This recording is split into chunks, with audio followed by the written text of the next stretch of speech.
fix my mic here. Flush After Listening, the show where we talk, you listen, and shut the fuck up. Sometimes we make sense, sometimes we don't. And sometimes it's just Jabberwocky. Jabberwocky. With myself and the Honorable Mr. Dennis O'Connor. And who are you? I'm Mr. Dave McMahon, the asshole on the wheels of steel. Here we go. Hoop, hoop, do it, do it, do it, do it. I had enough of that nonsense. Fucking ridiculous. Flush after listening. Crazy. Flush after listening. Flush after listening. You know, I'm listening to this music. It's irritating me. I got to be honest. So I'm just going to dump it out. Normally, I professionally do it. I'm just going to dump it out because I'm fucking irritated anyway, Dennis. Today, I don't want to get into fucking details, but some site, I got this review and something I shipped out, and I think we were discussing this. Too much packaging. Too much packaging. I send an item out, and I want to send it out, cautiously. And I get a review back that too much packaging. Like, what the fuck do you expect? Be sure to tell them it was a highly fragile item. Yeah, it was easily breakable. Easily breakable. So I decided I would ship it out in a larger than the item container and seal it. Shut up, Max. And seal it so the item had some bounce. We all know the United States Post Office, and I don't give a fuck if they're hearing me or not. Oh, they throw that shit 20 feet. They fucking punch it, they kick it, they throw it down the fucking aisle, they laugh. Let me tell you something. If you put fragile stickers on it, and I do, and I laugh every time. I say, you know what? You put a fragile sticker on it, it's a fucking moving target. You're almost... It's soccer time. Yeah, it's kickball time. You're almost better off just fucking leaving the box half untaped, having things hanging out of it, and they'll be more cautious to seal it up and go, this poor fucking mook, this Mo, he had no idea how to pack it. But, it's just... But this brings about what we were discussing. Nation of fools. Nation of idiots. Can people be more stupid? You were saying this, and this is my theory a while ago. Remember, you go down a road. The road has a sign. At your own risk. Can cause damage to suspension and tires. And you drive down that fucking road and you ruin your shocks, you ruin your suspension, and you fuck up 2 tires. And then you turn around and you're mad at the DOT because, and for those that don't know, that's the Department of Transportation. And then you're mad at the DOT because now you have issues with your suspension and issues with your tires. Well, you're a fucking idiot. You deserved it. You drove down a road that warned you. Fucking stupid. Well, Dennis. That's like here. Lowriders are a big deal in New Mexico. I love them. Okay, and so are speed bumps in residential areas. Right. Yet these fools will run 40 and a 25, hit that speed bump and tear out the entire bottom end of their vehicle and complain about it. Yeah, they'll rip their asshole out of it. Because it only sits 1.5 inches off the pavement. I like lowriders, I do, but I can totally understand what you're saying because you're being a complete fucking idiot when you're... Well, it's like you see these gals on InstaChat and Facebook and whatever, and I'm lonely. I don't have a boyfriend. Don't go the fuck out. I'm home all alone. Well, guess what? If you weren't sitting on the couch, filling your mouth with a half a gallon of ice cream, watching The View, maybe somebody might take an interest in you. Yeah. Well, God bless them. I mean, that's all they have. That's all they have to look forward to, Dennis, is eating, chocolate and bonbons. We've become a whole society out there of complainers. Fools. They complain all the time. Even when it's right, even when things are right, they still complain. Even if everything goes right, they complain. They fucking complain. They complain. And then they have everybody else is wrong. Nobody else, they're never wrong. They're never fucking wrong. Why can't people just step up and say, you know what? I fucked up. I made a mistake. It's my bad. I'm going to take blame on it. Nowadays, it's so, I don't know. It's popular. Hold on a second. I'm adjusting my mic again. I'm just not comfortable, so I got to sit in a different position. But nowadays, everybody wants to put the blame on everything else. Let's blame Trump. Let's blame the Democrats. Let's blame the press. Let's blame the news. Let's blame my mother. Let's blame your mother. Let's blame my mother's ass. Let's blame your mother's ass. Let's blame the dog. Let's blame the fucking mailman. I love blaming the mailman. But let's blame everybody. It's ridiculous. Just fucking put your hand up and say, I accept blame. It's like the ones that constantly complain about their boyfriend or their girlfriend. Instead of complaining how much you hate them and how miserable you're being with them, why don't you just actually break up with them? That's a good idea, I think. Instead of sitting there bitching about it. Just grow a set of balls and say, this relationship is over. Yeah, I'm done. See ya. Bye-bye. And because if you do that, you don't get that, what's that called? That sympathy. I forget the word. But you don't get that fucking, condolences. Ooh, I feel so bad for you. Yeah. Ooh, that's me rubbing my hands together, everybody.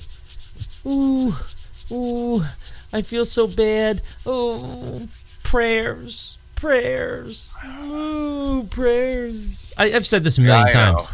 I've said this a million times. I hate to say it, but I'll say it again. At the expense of sounding like a broken record. Jesus Christ is not watching Facebook. Jesus Christ is not paying attention to your prayers.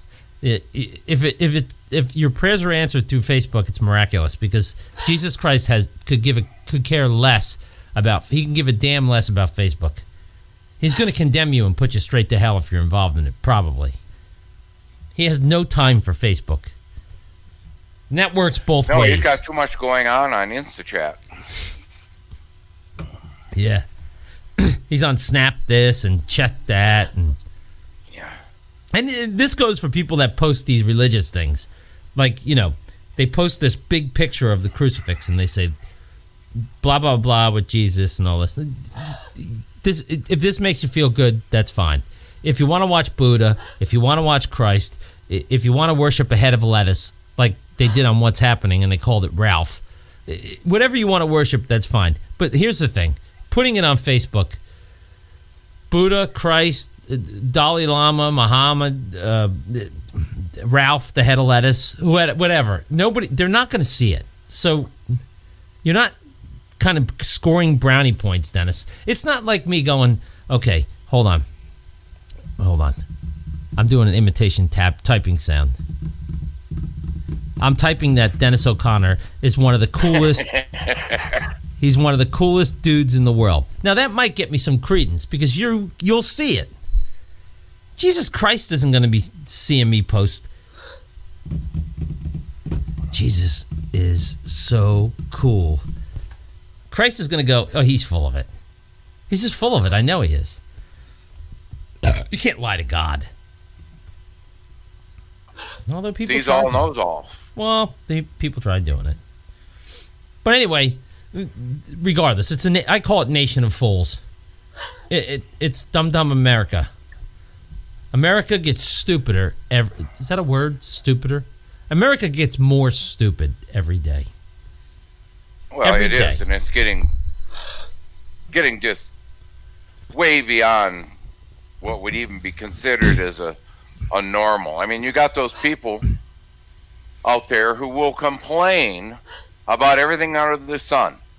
Oh, gee whiz, I was taking a cap off my bottle. It took me 4 seconds instead of 2 seconds because I put it on too tight.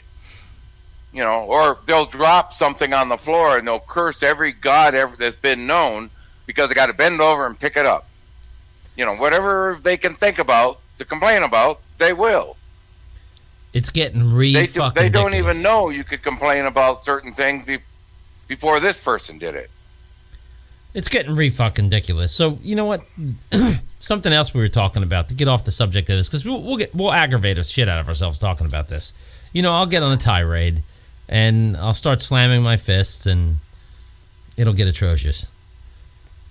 So it's better off thinking about things like the past, like old TV shows, old cars. Remember old cars? We talked about this. Remember old cars? Remember fucking cars? Oh, yeah. Remember when cars were cars? Like when you can get in a fucking car and hit the gas and rip a fucking It would actually push you back in the seat. Yeah, when you could rip a 5-inch hole into your fucking rock driveway with a fucking car. Not now. Front wheel drive. Like front wheel drive? Like what are you going to do with front wheel drive? What are you going to cart the kids off to a soccer game? It's terrible. Well, it's like we drove Chryslers, and Mom was kind of always complaining about how hard it was to parallel park. And this is back in the 60s. And I grant you, they were big cars. Oh, yeah. You know? And so Dad finally relented and bought her a brand new 1959, well, actually in the 50s too, but he bought her a brand new 59 Ford. Ooh. Not a Ford Fairlane, not a Ford anything, just a 59 Ford, four-door. Mm. Well, she didn't like it after about 3 months because it was such a cheap-ass little piece of shit Ford. You slam the gas pedal to the floor and you count 1, 2, 3. Yeah, it would bullshit. start to move. Fuck that. 4, 5, and it finally hit 10 miles an hour. Mm-mm. So after a few months, she said, that's it. And so the next car was a 1960 Chrysler Windsor Deluxe and at that time they were experimenting with the Hemi, so it had an experimental Hemi engine in it. Mm-hmm. She picked it up. Had one of her girlfriends take her into town, and it was all ready, and she picked it up, and it was sitting right by the driveway. You know, so all she had to do was drive straight to the driveway and out on the road. Well, she forgot, and she hit the gas like she hit the Ford. Gone. And did a double donut right in front of the police station. Yeah, fucking Mach 9. You know, it was really kind of funny. Chief of police called Dad up laughing. Well, that's the thing about those cars. They had fucking balls. Like, if you wanted to really move in a car, if you had some shit going down, let's say there was a situation, you had to get home, or somebody was in trouble, or somebody just smashed the fucking windows out of your house. Or if you had to catch somebody, you could catch them. Back then, the police cars were just as fast, which you were fucked.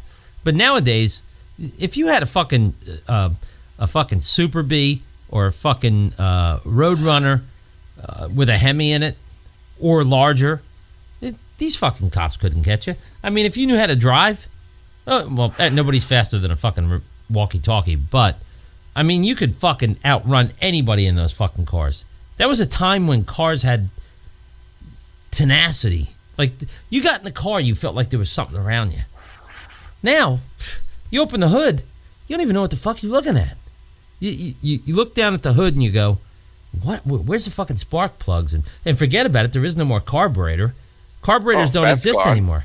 Carburetors are dinosaurs. There's no little spring-loaded thermostat in a radiator anymore. It's all gone. A closed system. It's all gone. All of it. Like, you fish around and look for a carburetor, and there is no more carburetors.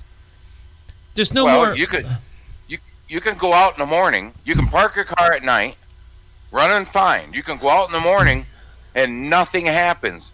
What happened? DCM, the big motherboard, decides, okay, I'm just going to take a crap when you shut me off tonight. Done. You know, $750 for the ECM, not counting all the labor because they got to tear the whole damn dash off to get to it. Yeah, the electronic control module runs everything in the cars nowadays. And it's been doing that since the mid to late 80s. This isn't nothing new. It's just the motors got more complex. But you they think didn't have about all that crap back in the 50s. They didn't have nothing. They had, you rolled your window down. You could sit on the fender. Remember, you could sit on the fender. Your feet would dangle down between the engine and the wheel well, and you could work on your car. Yep. Simple. And you could you can go out to your car, you can fucking get in your car, you got some exercise. You had to roll your windows down. You actually had to crank your windows down. You didn't push a button. Things didn't happen. We had all power cars. So. Well, I mean, the muscle cars most of them were crank windows. But I mean, yeah, there was luxury vehicles back then. But it was a different time. And when you look at those cars now, they tried to bring them back. They tried. I mean, and the Chargers, I think they really did a good job with the Charger. I've seen a couple of the newer Chargers, and I think they did a great job with it. But you got to be honest. There's nothing like sitting in those old cars. I mean, those leather seats, usually bucket, deep back seats, big fucking room in the back. You can fit a fucking elephant back there. I mean, and with room to spare. Different time. A friend of mine in Detroit. Now, I was driving a new '73 Thunderbird. Nice car. He had a '73 2 or 3 Cadillac Brougham. Nice car too. The back seat was as big as most people's beds. Honestly, I had a 76. Did I have a 76 sedan DeVille? Quite honestly, I used to be able to lay almost not completely stretched out, but I could lay in the back seat. I mean, that was a different period. Yeah, but you're only 5'4". Well, you give me a lot of credit. I'm actually 4'9". But yeah, it was a different time. I don't think cars will ever be that way again. I don't think we'll ever see that again. With Are gas. you sure you're 5'9"? 4'9". 4'9". Oh, okay. Yeah, I thought so because when I met you that first time, I thought you were standing in a fucking hole. Yeah, I'm knee high to a tall man's nutsack, is what I am. But yeah, I mean, I think about those days, and I think that was a romantic time for cars. It was just an awesome time for cars. You bought a car, you own something. Now you got these fucking little tiny smart cars, and everything looks the same. SUV. Everybody wants SUV. SUV, Totally different times. But of course, there's that one guy who used to visit you that I really felt sorry for. I mean, he was short in stature, very short, a little taller than a midget, but he had size 17 feet. And his shoes, the only place he could buy them was at the clown store. I mean, you had to feel sorry for this guy who stands about 4'1", and his feet are size 16, 17, and these few bubble shoes that he bought at the clown store was the only thing that he could wear. I know who you're talking about. Yeah, no, he's not. He's deceased. He's no longer with us anymore. He died from a broken heart or some shit like that. But yeah, I think... Well, that's too bad. But face it, they didn't have to dig a hole very deep for him. No, they just threw him in the ditch. That's all. It was a different time period for cars, different time period in history. It was a different time period for this country. I miss it. I do. I miss it. But I'm getting sentimental here, so I shouldn't be carrying on about this. Maybe it's time to cut it short. I had a 70 coupe, so I miss it. But yeah, maybe in a different lifetime. Big fat cars, big oversized gaudy hood scoops, big chrome. Remember chrome? Nobody knows what chrome is. All chrome. Well, nickel chrome. Yeah, nobody knows what chrome is anymore. Two kinds of chrome, and nickel chrome is the shiny, hard chrome surface that you wax that son of a bitch up on a sunny day, and you go blind from the reflection. Not anymore. There's no more chrome. It's all plastic. It's all plastic. Well, they've made all the cars crunchable now. Yeah, fucking garbage. Ah, fucking makes me sick. Such a romantic time, but gone. Gone.